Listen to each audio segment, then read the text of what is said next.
No shrimp. You know, good morning, good morning. Dagdagan mo pa. Mag-big salmon po tayo ngayon. Saka ito, masarap po. Isa pa. Fish day. For today. Kaya ako lalagyan. Yun lang, mamaya po ang final touch.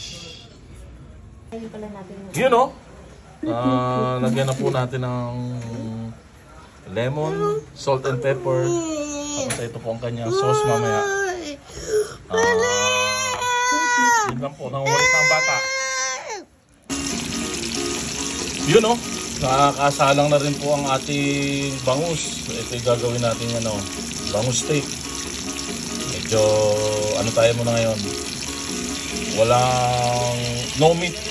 Puro tayo fish. Thank you. Yun, oh. Ang sarap na ito. Bake na bake, oh. Healthy, healthy. Enjoy your lunch, guys. Healthy lunch muna tayo ngayon.